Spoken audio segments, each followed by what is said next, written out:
요한복음 21장 15절 한 절입니다. 그들이 조반 먹은 후에 예수께서 시몬 베드로에게 이르시되 요한의 아들 시몬아 네가 이 사람들보다 나를 더 사랑하느냐 하시니 이르되 주님 그러하나이다. 내가 주님을 사랑하시는 줄 주께서 아시나이다. 이르시되 내 어린 양을 먹이라 하시고 아멘. 여러분, 컴퓨터 용어에 리셋이라는 단어가 있잖아요. 다시 세팅한다 이런 뜻인데, 컴퓨터가 제대로 작동하지 않고 오작동할 때 전원을 딱 껐다가 다시 켜서 원상태로 되돌리는 것을 리셋이라고 이야기를 합니다. 영어 사전에 찾아보니 리셋의 의미가 세 가지로 나와 있는데, 첫 번째는 원래 장소 또는 원래 자리로 돌려놓는 것, 두 번째는 부러진 뼈를 치료하기 위해서 정확한 위치로 돌려놓는 것, 세 번째는 장신구에 박혀 있는 그러한 보석이 손상되었을 때에 이 보석을 손질해서 다시 장신구에 집어넣는 것, 이것을 리셋이라는 그런 의미가 있습니다. 원래 상태로 회복시켜서 다시 시작하는 것, 이런 뜻이 있죠. 여러분, 사실 우리 믿음의 사람들은 좀 전에 말씀드린 것처럼 어제 일은 지나갔고, 어제 아픔, 어제 뭐 여러 가지 이건 다 지나갔고, 또 새 마음, 새 은혜, 새 능력, 새 몸으로 하나님 나를 덧입혀서 새롭게 출발하는 것. 이번에 임직을 받으신 분들 뿐만 아니라 우리 모든 성도들도 여러분 새 마음으로 시작되는 은혜가 있기를 축복합니다. 오늘 성경에 보니까 오작동의 삶을 살았던 한 사람의 인생이 오늘 여기에 회복되어서 새롭게 시작됨을 보일 수 있습니다. 여러분, 이거는 우리의 인생도 마찬가지입니다. 이번에 여러분 다시 한번 우리 임직받는 분뿐만 아니라 저 자신도 마찬가지예요. 우리 모두에게도 다시 시작되는 은혜가 있기를 축복합니다. 그 사람이 바로 오늘 베드로입니다. 예수님의 수제자였습니다. 근데 막상 그에게 위기가 딱 닥쳐오자 여러분 세 번이나 주님을 모른다고 부인했습니다. 아니, 저주까지 했어요. 근데 그 삶이 어찌 보면 제자로서 오작동된 그런 삶, 오류가 생겼던 그 삶이 아닙니까? 그런데 그 베드로에게 주님이 나타나셨어요. 여러분, 이때 이 베드로의 마음은 어떠했을까요? 내가 주님 배신했는데 그 부활하신 주님이 나타났습니다. 제자답게 살지 못했던 오늘 이 베드로, 얼마나 송구스럽고 때로는 혼란스러운 그 마음이었겠습니까? 아니, 나 같은 배신자에게 다시 찾아와셔서 나를 쓰시겠다고 하신다? 진짜 주님 별 면목이 없는 오늘 베드로의 모습입니다. 그는 아시지만 디베라 바닷가로 고기 잡으러 갔습니다. 그 베드로의 일행은요, 밤새도록 고기를 잡지만 한 마리도 잡지 못했어요. 4절 말씀을 보시면 이런 말씀이 있습니다. 4절, 오늘 21장 4절입니다. 날이 새어 갈 때에 예수께서 바닷가에 서셨으나 제자들이 예수인 줄 알지 못하는지라. 제자들은 예수님이란 사실을 알지를 못했다. 근데 이때 예수님께서 고기 잡는 그 베드로와 그 제자들에게 말씀합니다. 여러분, 여기 보니까 5절을 한번 볼까요? 참 예수님께서 제자들을 부르는 호칭을 보면 너무 어찌 보면 정겨운 호칭이에요. 5절에 예수께서 이르시되 얘들아 이렇게 말합니다.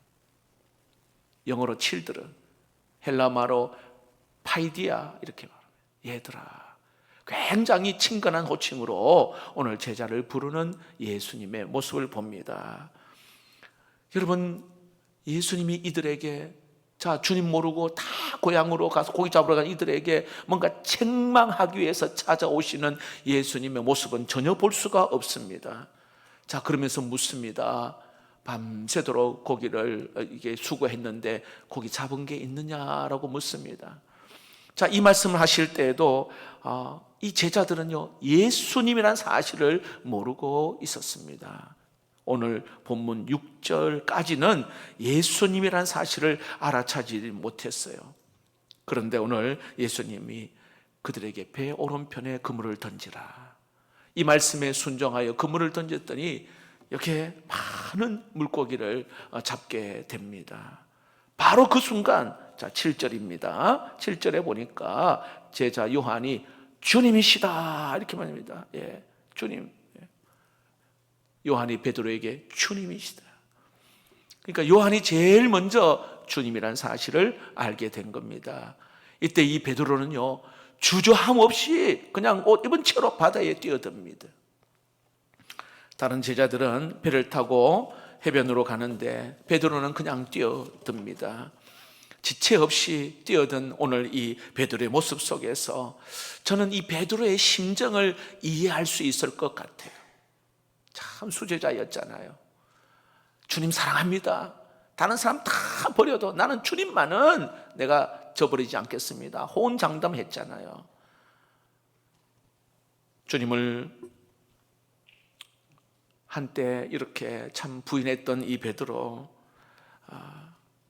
주님 사랑하지 않는 것은 아닌데 어찌 보면은 이 믿음의 용기가 없어서, 그리고 죽음 위기 앞에 두려워서 그렇게 부인을 했는데 오늘 주님이 그에게 찾아오셔서 얘들아 부릅니다. 그리고는 또 배 오른쪽에 그물을 던져라, 삶의 지혜를 또 말씀하여 주십니다. 여러분, 이때 베드로는 나를 다시 회복시켜 주시는 오늘 이 주님의 그 어떤 사랑, 이걸 깊이 아마 베드로는 깊이 느꼈을 것입니다. 거기에서 이 베드로는요, 희망을 품게 된 거예요. 여러분 생각해 보세요. 다 나를 저버리고 내가 하나님 앞에 부끄럽고 또는 내 자신이 정말 주님 배울 목이 없는 내 자신인데 오늘 주님이 찾아와서 나에게 네 사랑한다, 나를 친근하게 다가오는 그 주님의 모습을 볼 때에 여러분 그 마음이 어떠할까요? 나 같은 사람도 오늘 주님이 나를 회복시켜 주실 것이라는 그러한 그 희망, 얼마나 여러분 감격스러웠을까요? 지금까지 살아오면서 베드로처럼 혹시 여러분 우리의 모습이 여기에 주님을 부인하지는 않겠지만 그냥 주님을 그냥 내 등 뒤로 던져버리고 살았던 내 모습, 교회는 와서 주님 찬양하지만 삶에서는 한 번도 주님 의식하지 못하고 살았던 오늘 우리 모습, 그냥 내 감정, 내 기분대로 그냥 막 살았던 오늘 우리의 모습 있지 않습니까? 아니 과거에는 주님을 뜨겁게 오늘 이 베드로처럼 그렇게 사랑한다고 했지만 어느 순간인가 어떤 사건 때문에 무엇 때문에 차갑게 식어버린 오늘 내 주님을 향한 그 사랑, 혹시 오늘 베드로처럼 그런 마음은 있지 않습니까? 여러분 다시 시작되는 오늘 이 시간 되기를 축복합니다. 주님은 우리에게 찾아오셔서 오늘 우리에게 말합니다. 얘들아 부르시면서 배 오른쪽에 그물을 던져라. 삶의 희망, 삶의 지혜를 주시는 오늘 우리 주님입니다. 식사를 마친 다음에 예수님은 아주 진지한 물음을 베드로에게 던집니다. 왜 진지한 물음이냐 하면 여러분 베드로의 이름만 부른 게 아니에요. 다시 말합니다. 충만이라고 그만 부른 게 아니라 이름 전체를 부르고 있다는 거예요. 이거는요 굉장히 진지한 마음을 표현할 수 있는 내용입니다. 15절을 볼까요? 오늘 여기 보니까 베드로가 오늘 여기에 그냥 베드로라 그냥 부르지 않고 여기에 시몬 베드로라 이야기합니다. 그리고 여기 보니까 한 걸음 더 나아가 요한의 아들 시몬이라고 말합니다. 요한의 아들 시몬. 그러니까 아버지까지 오늘 부르고 있다는 거예요. 여러분 이것은 아주 진지한 뭔가 대화를 시작하는 의미다. 성경학자들은 그렇게 이야기합니다. 오늘 예수님은 3번 물어보시잖아요. 여기에 네가 이 사람들보다 나를 더 사랑하느냐? 베드로의 대답은 주님 그러합니다. 또 여기에 16절에 네가 나를 사랑하느냐? 주님 그러합니다. 17절에 여기에 네가 나를 사랑하느냐? 오늘 베드로 말합니다. 내가 주님 사랑하는 줄 주께서 아시나이다. 3번 물었거든요. 여러분 세 번 부인한 베드로에게 왜 여러분 세 번 물으셨을까? 한번 이걸 묵상을 한번 해보세요. 세 번 모른다고 부인한 베드로에게 주님은 세 번, 아니 두 번 할 수도 있고 뭐 한 번 할 수도 있는데 세 번 물으시는 이유가 뭘까? 그의 뭐 아픈 상처를 막 들춰내기 위한 그러한 것일까요? 오히려 아픈 상처를 치료하기 위함임을 알 수가 있습니다. 오히려 내가 세 번 부인했다고 하는 것을 완전히 말끔하게 깨끗하게 해결해 주시기 위한 주님의 물음이라는 것입니다. 자, 여기서 우리가 꼭 기억해야 될 단어가 하나 있는데 사랑이라고 하는 그 단어입니다. 근데 이 사랑이요, 예수님이 쓰시는 사랑과 그리고 베드로가 말한 그 사랑은 달라요. 헬라어를 보면은 우리 여기 보면 그냥 사랑이라고 나와 있는데 헬라어 원문을 보면 달라요. 자, 15절에 보니까 예수님이 이렇게 질문합니다. 네가 이게 나를 사랑하느냐? 나를 더 사랑하느냐? 아가파스 메라고 하는 메는 나를 뜻합니다. 아가파스. 그냥 베드로 대답을 한번 볼까요? 베드로가 제가 주님을 사랑합니다. 필로세입니다. 네, 당신을 필로라고 사용합니다. 사랑이라는 단어가 달라요. 그렇죠? 이게 여러분 16절 그 다음 두 번째도 마찬가지고요. 이 아가파스는요, 아가페의 사랑, 아가페의 동사형으로 나와 있는데 하나님의 사랑을 말하고 있어요. 그 절대적인 하나님의 사랑을 오늘 이야기합니다. 절대적인 하나님의 사랑, 변하지 않는 그 하나님의 사랑. 예수님께서 오늘 베드로에게 네가 앞으로 나를 절대적으로 사랑하겠느냐? 오늘 그 질문을 하는 거예요. 자, 이때 베드로의 대답은 자신이 없어요. 그 왜 그러냐면 그가 내가 주님을 사랑합니다는 이 사랑은요, 아까 이야기한 대로 아가페 사랑이 아니라 필레오 사랑이에요. 필레오, 친구 사랑, 우정. 그렇게 대답하는 겁니다. 레몬 모리스라고 하는 주석학자가 이 아가페는 어떤 사랑을 이야기하냐면 높은 수준의 사랑을 이야기한다. 이에 비해서 오늘 이렇게 필레오는 이 낮은 형태의 사랑을 이야기한다라고 말합니다. 그러니까 아가페의 이 사랑은 자, 베드로에게 네가 날 사랑하느냐, 아가페의 사랑은 도저히 감당하기 어려운 지극히 높은 그 사랑, 오늘 주님은 그렇게 물었거든요. 근데 그 물음 앞에 베드로는 자신이 없으니까 그냥 필레오라고 이야기하는 거예요. 그래서 우리는 이 사랑의 유한함을 우리가 알 수가 있습니다. 주님은 우리의 유한함을 용납해 주시는 그 주님의 모습, 우리는 이 주님을 사랑한다고 말하지만 그 주님이 원하시는 만큼의 그 사랑이 우리에게 없다 이 말이에요. 그럼에도 불구하고 유한한 제한된 그런 우리의 사랑에도 불구하고 주님은 오늘 우리를 다시 사랑한다고 말씀하시고, 그리고 다시 우리의 신앙과 인생이 다시 리셋, 다시 시작하기를 원하시는 그 주님의 그 질문이라는 것을 우리는 알 수가 있습니다.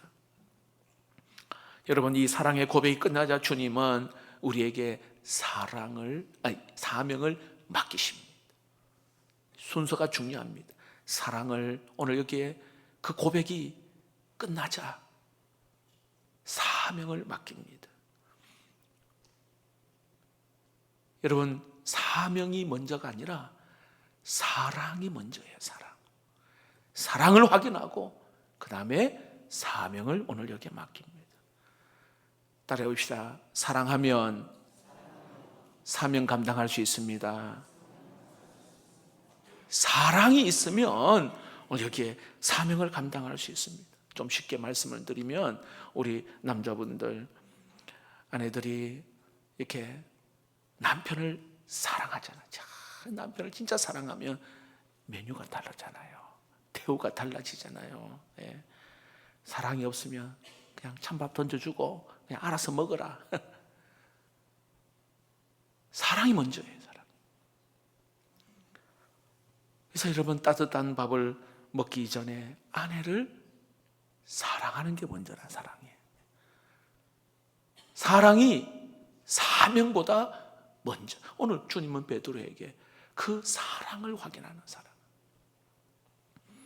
우리 아내들도 마찬가지입니다. 남편의 사랑을 받고 싶다면 아내들도 남편을 이렇게 먼저 사랑하는 거예요.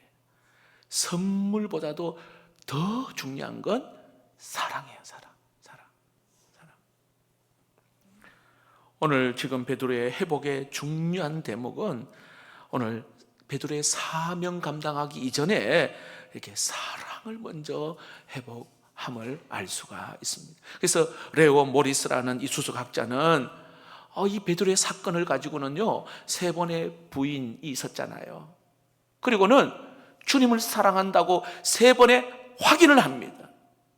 그리고는 3번의 위임을 하는 거예요. 위임. 여기서 말하는 위임은 내 양을 먹이라. 이 사명을 맡기는 위임을 오늘 여기에 이야기하는 것입니다. 자, 이것을 통해서 오늘 이 베드로가 이제는 실패한 수제자 베드로가 아니라 이제부터 다시 수제자로 오늘 그 자리로 다시 옮기는, 다시 돌아가서 그 위치를 다시 회복시키는 오늘 그 모습을 오늘 여기서 말씀하는 거예요. 그러니까 다시 시작되는 거예요. 다시. 흐트러졌던, 무너졌던 오늘 베드로의 그 신앙이 다시 세팅이 되는 거예요. 여러분, 우리 지난 한 주간에도 마찬가지고, 여러분, 우리는 과거에 또 이거 분명하게 해결하지 못했던, 하나님 정말 용서해 주셨을까? 하나님 정말 나를 사랑할까? 오늘 그런 모든 복잡한 문제들이 있잖아요. 이런 모든 거, 여러분, 오늘 이 시간, 그리고 이번에 특세를 통해서 다시 시작하고 리셋할 수 있는 은혜가 있기를 축복합니다. 그것은 예수님을 사랑하기로, 다시 그 사랑이 시작될 때에 오늘 주님은 오늘 우리에게 다시 리셋이 시작되는 거예요. 다시 되는 거예요. 주님을 부인했던 것으로 완전히 망가졌던 오늘 이 베드로, 다시 그 위치를 회복시켜 주시는, 이거는요 바로 예수님의 사랑입니다. 사랑이 회복되니 사명이 그 다음 감당하게 됩니다. 레온 모리스는 예수님은 베드로에게 양을 맡기기 전에 먼저 사랑을 확인하셨다, 이렇게 말합니다. 자, 그러므로 여러분, 정말 예수님의 그 사랑은요 오늘 기독교에서, 또 우리 기독교인으로서는 가장 기본되는 그러한 덕목입니다. 사랑, 이게 신앙입니다. 여러분, 사람이 얼마나 참 이기적이냐 하면, 목회자인 나도 마찬가지입니다. 예수님 사랑합니다 하지만은 한편으로 자기 사랑이, 내 사랑이 더 클 때가 있어요. 교회 봉사하면서도 예수의 사랑이라고 하지만은 자기 사랑이 먼저인 경우, 그래서 나에게 이득이 안 되고 내가 손해보고 뭔가 나를 좀 흠잡으면 굉장히 막 분노하고, 그 예수의 사랑은 막 온데간데 없고, 나에게 조금 뭔가 흠을 잡으면 굉장히 힘들어합니다. 우리는 모든 사역의 삶의 가장 기본이 뭐냐 하면 예수님을 사랑하는 것, 주님을 사랑하는 것. 여러분, 레오나르도 다빈치의 그 최후의 만찬, 우리 그 사진 기억나십니까? 그림. 그 레오나르도 다빈치가요 43세에 밀라노의 어느 백작으로부터 요청을 받아가지고 3년 동안 심혈을 기울여서 만든 작품이 최후의 만찬 작품입니다. 자, 예수님이 그 중앙에 딱 서고 계시잖아요. 그리고 제자들이 양옆에 이래 있단 말입니다. 자, 이게 마지막 식사하는 그 장면인데, 근데 이 최후의 만찬의 그림을 그리는데 알려지지 않는 비하인드 스토리가 있어요. 그게 뭐냐 하면은, 처음 이 그림을 그렸을 때는 예수님께서요, 오른손에 컵을 쥐고 있는 그런 그림이었어요. 자, 맨 중앙에 예수님이 오른손에 컵을 쥐고 있었어요. 본래 이 그림이었어요. 최후의 만찬. 자, 그런데 한 번은 이 그림을 어느 정도 이렇게 왜 이게 수정되었느냐, 왜 이게 바뀌었느냐. 자, 이 그림을 친구에게 보여줬어요. 근데 친구가 보고는, 레오 다빈치 친구가 보고는, 예수님이 들고 계시는 이 잔이 진짜 잔 같아. 이 말에 예수님이 들고 있는 잔이 야 진짜 컵이다, 컵 같아, 이 말에 우리 다빈치가 바꿨습니다. 왜냐하면 여기에 주목받아야 될 분이 우리 예수님인데, 여기에 컵이 중앙에 이렇게 눈에 확 들어온다면 이거는 수정돼야 된다 하고 지워버린 거예요.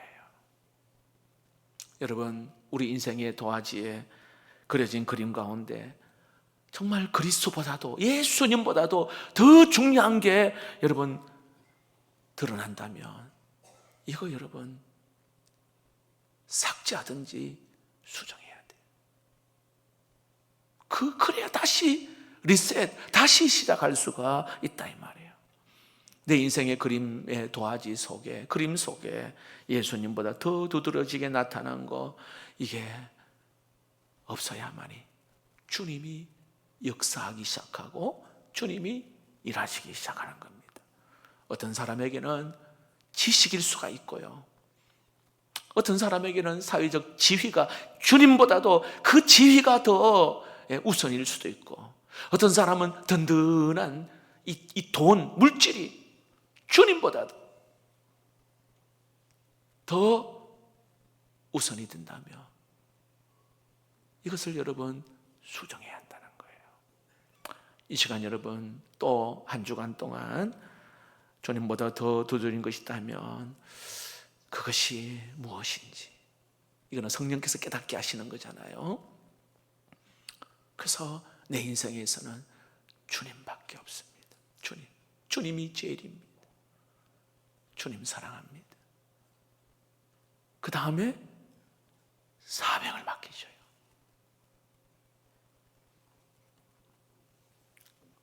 결국은 망가진 베드로, 방황했던 베드로, 혼란 속에 있었던 이 베드로 다시 리셋해서 그에게 찾아와 주님과 대화 나누며 주님의 사랑을 다시 한번, 사랑 고백을 확인을 합니다. 그리고 그를 다시 시작하게 하십니다. 말씀을 맺겠습니다. 우리도 베드로처럼 주님 부인하고, 아니 주님 의식하지 못하고 살았던 우리의 모습, 고백은 많이 하는데 실천적인 무신론자와 같은 오늘 우리의 모습으로 살고 있지는 않습니까? 그러니까 삶에 있어서 작동하는 거, 순종하는 거는 없는 무신론자처럼. 사랑 고백은 참 많이 하는데 말입니다. 예수님처럼, 아니 베드로처럼 위기 앞에 때로는 사람 눈치 보며 행동했던 그런 모습은 있지 않은지, 오늘 우리 삶에 다시 하나님 앞에 복을 구하기 이전에, 축복을 구하기 이전에 먼저 예수님을 뜨겁게 사랑하는 그 사랑이 다시 회복되는, 그 신앙이 리셋되는 은혜가 있기를 축복합니다. 그 기본이 회복될 때에 나머지는요, 그게 먼저 회복될 때 나머지는 그냥 자동적으로 회복돼요. 다른 복을 구하기 이전에 여러분 진짜 내가 주님 사랑합니다, 내가 주님 사랑합니다. 우리 인생의 도화지 속에 주님보다 더 중요한 거, 이것이 드러난다며, 부각되고 있다며, 이거 삭제하든지 수정하든지. 그러면 나머지는요, 하나님이 그냥 알아서 다 해결해 주실 줄로 믿습니다. 나머지는 하나님이 알아서 다 채워주시고 알아서 하나님이 도와주시는 은혜, 이걸 맛봐야 돼요. 이거 경험해야 돼요. 이거 어디 뭐 다른 종교처럼 가가 뭐 비나이다 막 3,000배를 하고 그렇게 해서 해결되는 게 아니란 말이에요. 여러분, 주님과 이번 특세에 진지하게 골방을 찾아서 기도할 때 비로소 막혔던 그런 문제가 이게 뻥 뚫려지는, 그래서 주님, 다시 내가 오늘 시작하는 마음으로 다시 주님께로 돌아가고 주님의 사랑에 그 어떤 마음이 다시 한번 회복되는, 그래서 주님이 나를 다스리시고 통치하시는 그 은혜가 있기를 주님의 이름으로 축복합니다.